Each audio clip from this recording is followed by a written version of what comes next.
नमस्कार, स्वागत है आपका। हिंदी खबर देख रहे हैं आप और मैं हूं आपके साथ श्रद्धा दीक्षित। बुलेटिन की शुरुआत करेंगे बड़ी खबर के साथ, जहां दिल्ली दौरे पर सीएम धामी रवाना हुए।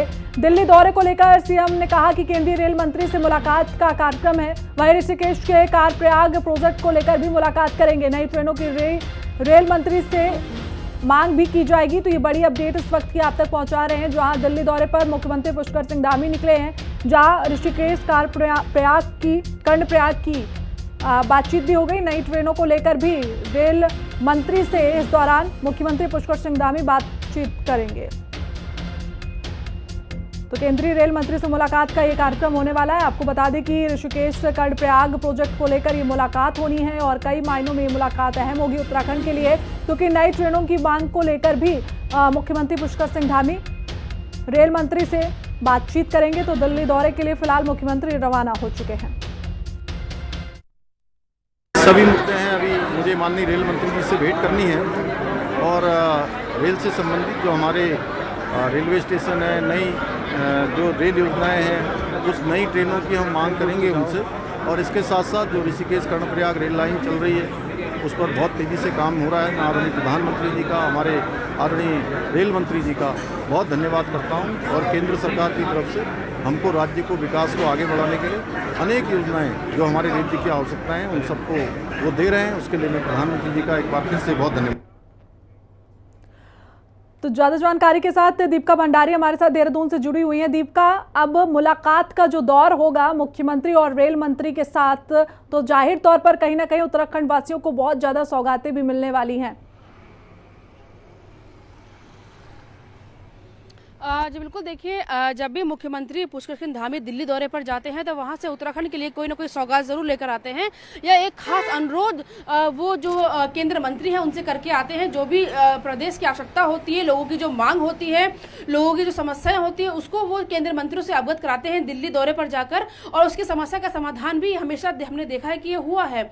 इस बार जो है मुख्यमंत्री पुष्कर सिंह धामी एक बार फिर से 2 दिवसीय दिल्ली दौरे पर है। आज दिन दोपहर लगभग 2 से ढाई बजे के बीच जो है सीएम धामी दिल्ली के लिए निकल गए हैं, वो दिल्ली पहुंच गए हैं। और कल जो है उनका कई केंद्रीय मंत्रियों से मुलाकात का कार्यक्रम रहने वाला है। सबसे खास बात यह है कि जो रेल मंत्री हैं उनसे वो मुलाकात करेंगे।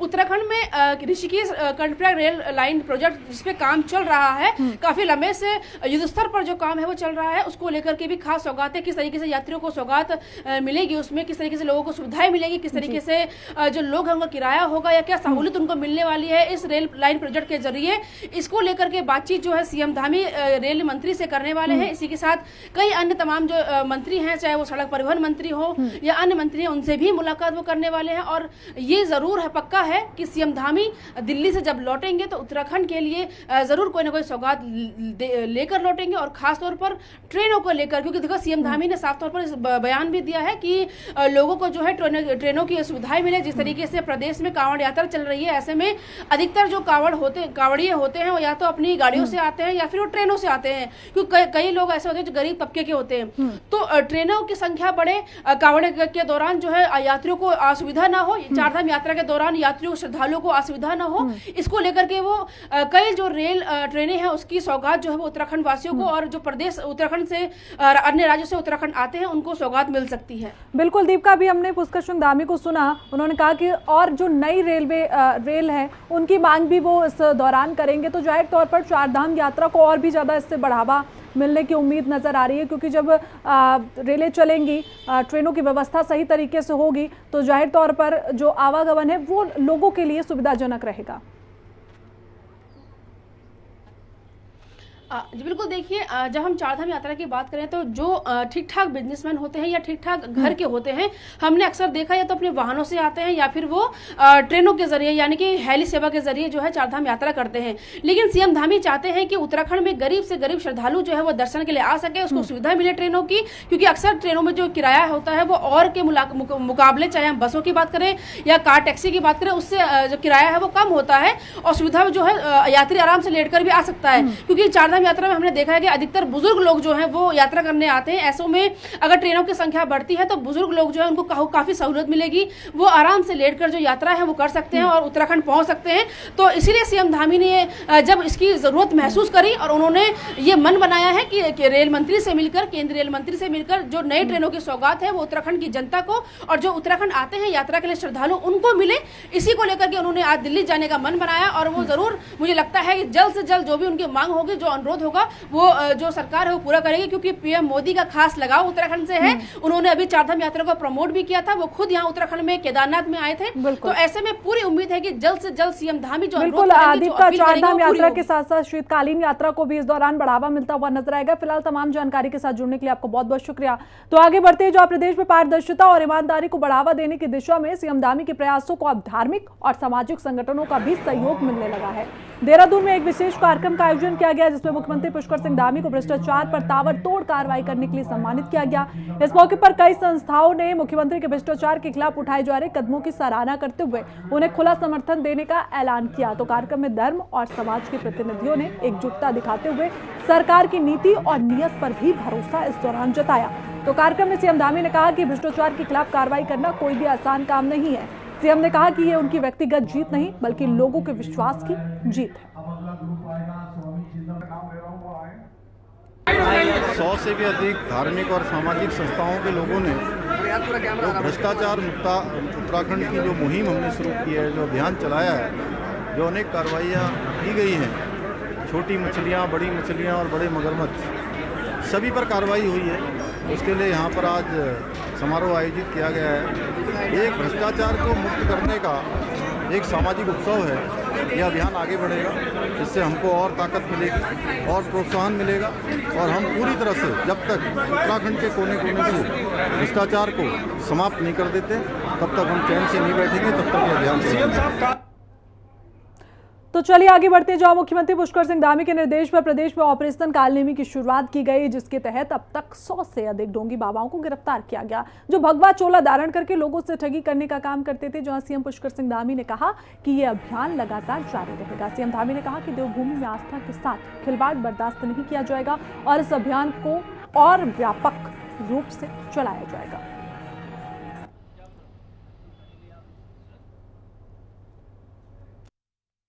पिछले 2 दिनों में ही 100 से अधिक ऐसे छद्म वेशधारी कालनेमी पुलिस के द्वारा पकड़े गए हैं और इस अभियान को और व्यापक रूप से चलाया जाएगा, क्योंकि देवभूमि है।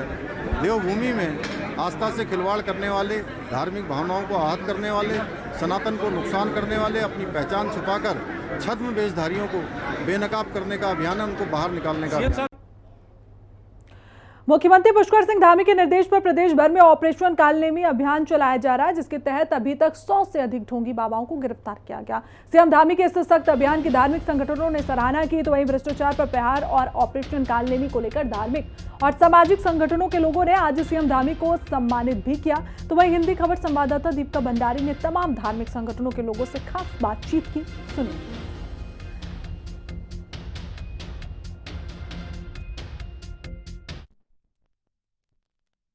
मुख्यमंत्री पुष्कर सिंह धामी ने प्रदेश में ऑपरेशन कालनेमी की शुरुआत की है, जिसके तहत जो ढोंगी बाबा हैं, जो भगवा धारण करके यहाँ पर लूट खसोट करते हैं, महिलाओं को ठगने का काम करते हैं, इसी के साथ धार्मिक आस्थाओं को ठेस पहुँचाने का काम करते हैं, ऐसों के खिलाफ सीएम धामी ने सख्त कार्रवाई के निर्देश दिए हैं और अभी तक प्रदेश भर में 200 से अधिक ढोंगी बाबा जो है वो गिरफ्तार हो चुके हैं।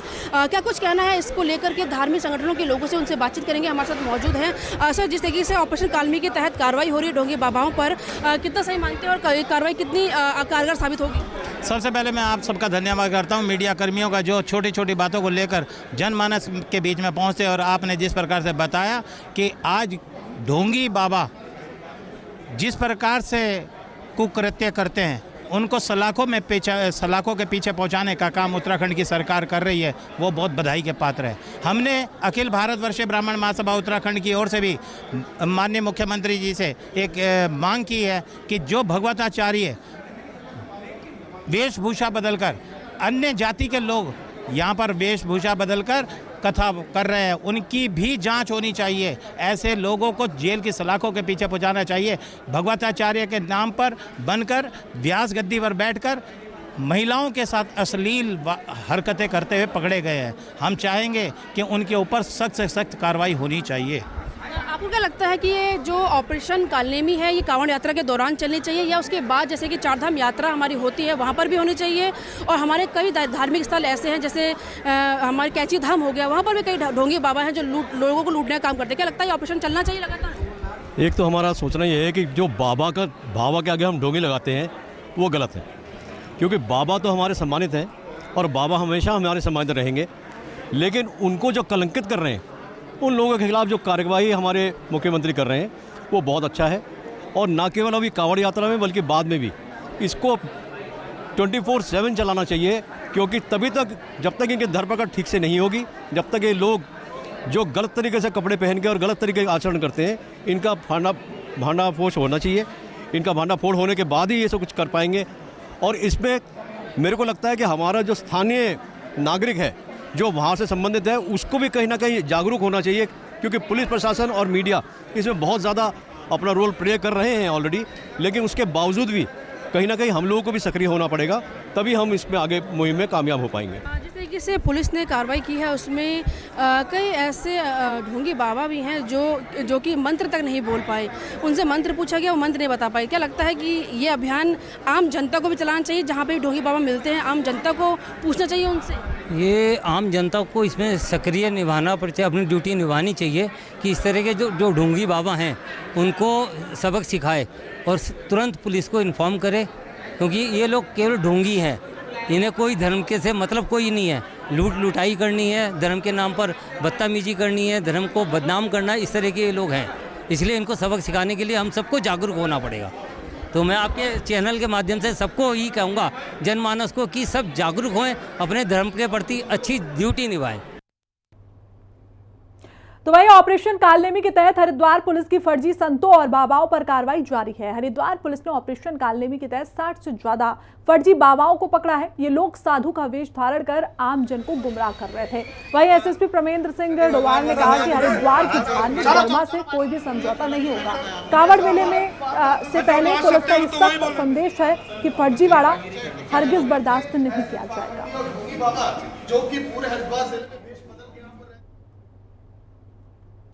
मुख्यमंत्री पुष्करसिंह धामी के जो कानून के अभियान है उसके तहत हरिद्वार में बड़ी कार्रवाई की है। आगे क्या अपडेट है हरिद्वार सर, क्या अपडेट है?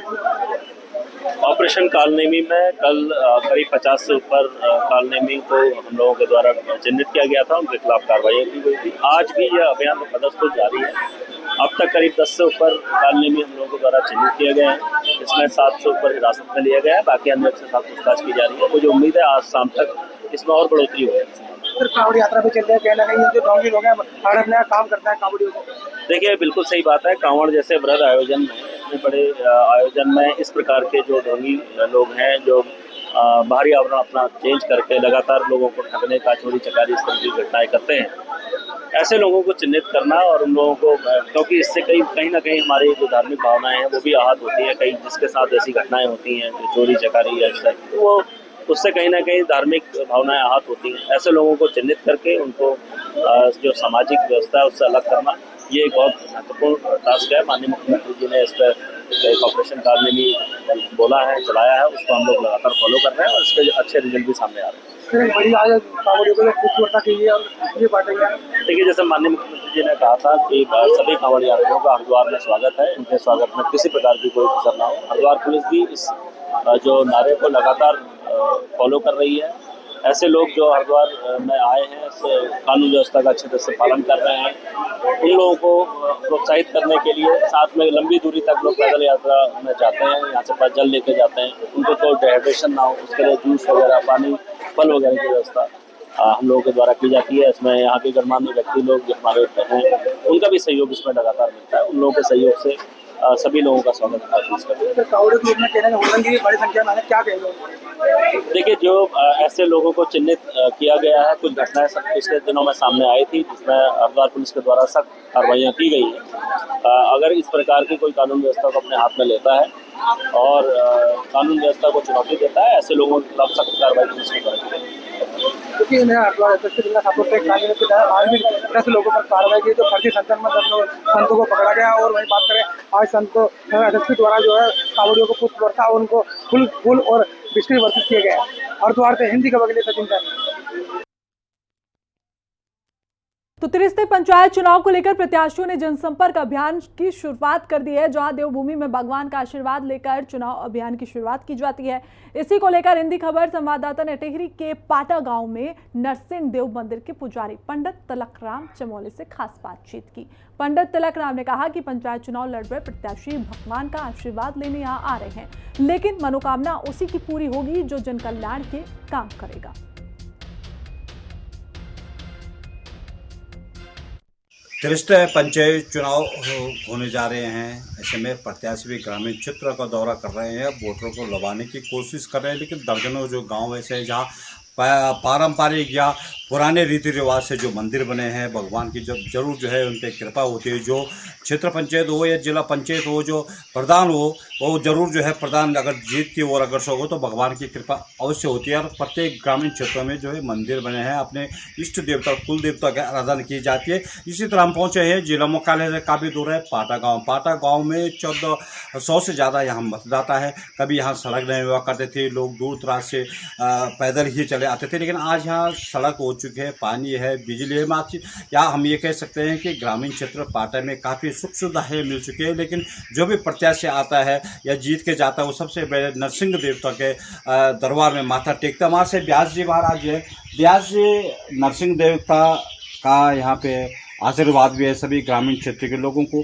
आपको क्या मानते हैं कि जो राजनीतिक दल जो चुनाव लड़ता है वो जरूर जो है भगवान के दरबार में भी पहुँचते हैं? और ये पाटा गांव में आज भी कुछ अव्यवस्थाएं हैं या पाटा गांव में कुछ जरूर है जहां कमियां रह गई है। जो सड़क की हम बात करें, कुछ साल पहले यहाँ सड़क नहीं थी, लेकिन आज जो सड़क हम भी पहुंच पा रहे हैं, सड़क है, इतना विकास हुआ है इस क्षेत्र में। सर्वप्रथम तोपाल जी आपका बहुत बहुत धन्यवाद। आप यहाँ पे आए हैं और भगवान से नरसिंह के आप आशीर्वाद लेने यहाँ पे पहुँचे हैं। और मैं भगवान से प्रार्थना करूँगा कि आप लोगों पे नरसिंह भगवान का आशीर्वाद बना रहे। और आप कह रहे हैं कि इस समय चुनाव चल रहे हैं, पंचायत चुनाव हैं, तो वास्तव में मैं देख रहा हूं कि आते हैं लोग, आ रहे हैं जो जिला पंचायत लड़ रहे हैं वो भी यहाँ पे पहुँच रहे हैं। कई लोग नरसिंह भगवान के आशीर्वाद ले रहे हैं।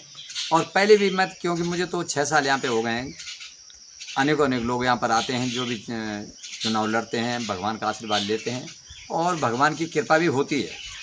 पर भगवान की कृपा के साथ साथ तो भगवान की कृपा भी उसी पर होती है, जो मैं समझता हूँ अपने आध्यात्मिक उसमें, कि भगवान की कृपा भी उसी पे होती है जो जन कल्याण के लिए काम करता है, जो समाज के लिए काम करता है, उसी पे भगवान की कृपा होती है।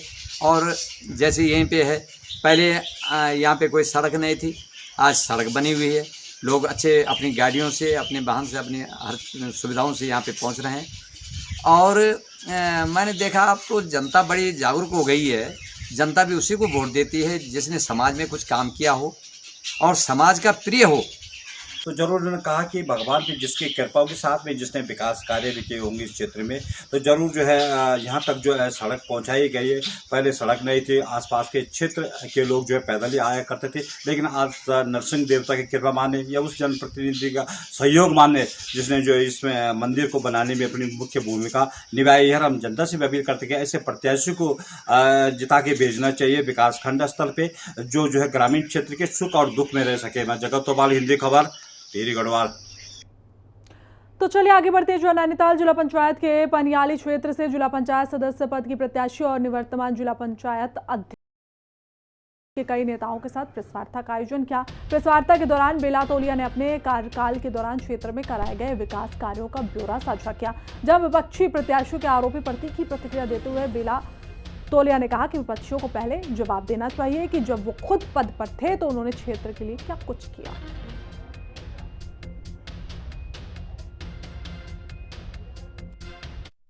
वो विरोधी नहीं है, हमारे पार्टी के हमारे ही छोटे भाई लोग हैं। 4 दिन का चुनाव होता है, कोई विरोधी नहीं होता है। चुनाव में एक ही विजय होती है, बाकी उसके बाद सब ये इस सीट के ही यहीं के नागरिक हैं, हमारे भाई लोग हैं। बस हम चाहेंगे कि चुनाव शांतिप्रिय ढंग से लड़ा जाए और जीत हार तो लगी रहती है। बिल्कुल वोटों में नहीं देखते हैं। ये भारतीय जनता पार्टी की तरफ से टिकट मिला हुआ है, अधिकृत प्रत्याशी हैं। सभी भारतीय जनता पार्टी के बूथ अध्यक्ष से लेके पन्ना प्रमुख से लेके शक्ति केंद्र से लेके सभी पदाधिकारीगण क्षेत्र में लगे हुए हैं, अपने अपने क्षेत्र में भ्रमण कर रहे हैं और लगातार प्रचार प्रसार चल रहा है भारतीय जनता पार्टी का। बिल्कुल वोटों में कुछ नहीं होता, जनता समझदार है, सब जानती है।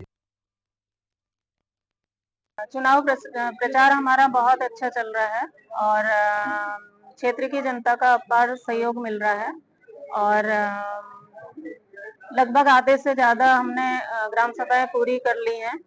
अब कुछ ही समय भी अब 10 दिन का बचा है।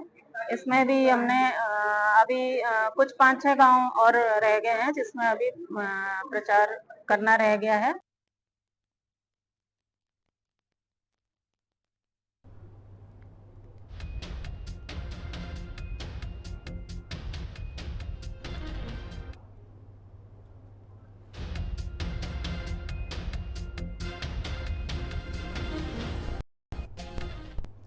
तो कांवड़ यात्रा को देखते हुए दिल्ली हरिद्वार हाईवे पर पुलिस प्रशासन ने टैरिफ का डायवर्जन कर दिया। रुड़की के नगला इमारती से तमाम यातायात को लक्सर की तरफ से मोड़ दिया गया। यातायात डायवर्जन के साथ ही मुख्य पॉइंट पर पुलिस की ड्यूटी बढ़ा दी गई। तो वहीं मंगलौर से लक्सर और हरिद्वार तक 2 दर्जन से अधिक पुलिस ड्यूटी पॉइंट पर आए गए हैं। तो हिंदी खबर ने ग्राउंड जीरो पर जायजा लेकर कांवड़ यात्रा ड्यूटी में तैनात पुलिस अधिकारियों से खास बातचीत की। सुनिए।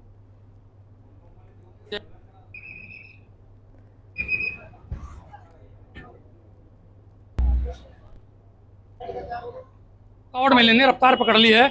भारी यातायात के घनत्व को देखते हुए आज रुड़की के नगला इमारती से डाइवर्जन कर दिया गया, यानी कि रूट का डाइवर्जन कर दिया गया। हम मौजूद हैं मुख्य पॉइंट पर, आप देख सकते हैं यहाँ ये दिल्ली से जो यातायात, जो कावड़ यात्रा दिल्ली से आ रही है, उन सबको लक्सर की तरफ को डाइवर्ट कर दिया गया। और इस मुख्य पॉइंट पर एक डिप्टी एसपी और कई इंस्पेक्टर तथा कुल मिलाकर के 30 से अधिक पुलिसकर्मी तैनात किए गए हैं जो 24 आवर्स ड्यूटी करेंगे।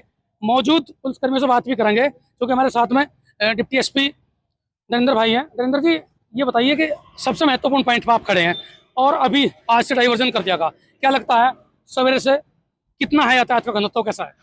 देखिए, यातायात का दबाव लगातार बढ़ता जा रहा है और इसके लिए उच्चाधिकारियों के निर्देश पर यहाँ से इस पॉइंट से डाइवर्जन किया जा रहा है। बड़ी गाड़ियों का, छोटी गाड़ियों का डाइवर्जन नहीं किया जा रहा है।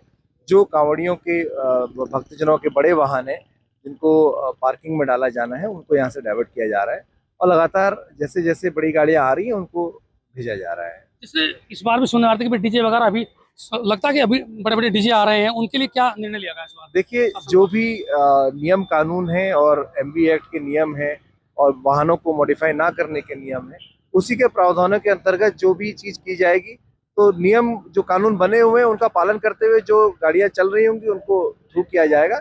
बाकी सभी को नोटिस दिए गए हैं कि उनको अपनी गाड़ियों को सही कर लें और निर्धारित जो ऊंचाई है उसको बना लें। कावड़ यातायात के साथ में जो सामान्य यातायात है, खासतौर पर जो स्थानीय लोग हैं, उन्हें भी आपको देखना पड़ रहा है क्योंकि कई बार ऐसा हो जाता है कि कावड़ का जो यातायात है वो ज़्यादा आ जाएगा और फिर सामान्य यातायात को किसी दूसरे रास्ते संपर्क मार्ग से निकाल लें।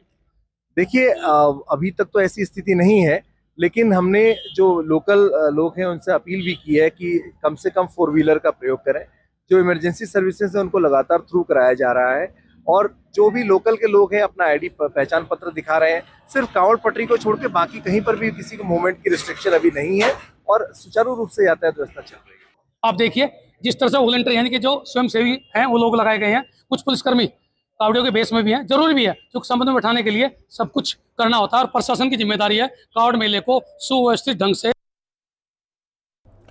तो आगे बढ़ते हैं, जहां दुबई दौरे पर मध्य प्रदेश सीएम डॉक्टर मोहन यादव पहुंचे हैं, जहां अप्रवासी भारतीयों ने इनका स्वागत किया। अप्रवासी भारतीयों से मोहन यादव की मुलाकात भी हुई। तो ये बड़ी जानकारी इस वक्त आप तक पहुंचा रहे हैं। जहां देखिए मुख्यमंत्री CM doctor Mohan Yadav Dubai दौरे पर हैं और जहां अप्रवासी भारतीयों ने उनका स्वागत भी किया। तो 2 दिवसीय दौरे पर मुख्यमंत्री निकले हुए हैं और दुबई से इनकी शुरुआत हुई और तस्वीरें भी देखिए आप तक साझा कर रहे हैं, जहां ये अप्रवासी भारतीय हैं जिन्होंने मुख्यमंत्री मोहन यादव का स्वागत किया। तो आज और इसी के साथ बुलेटिन में बस इतना ही। देखते रहिए हिंदी खबर। नमस्कार।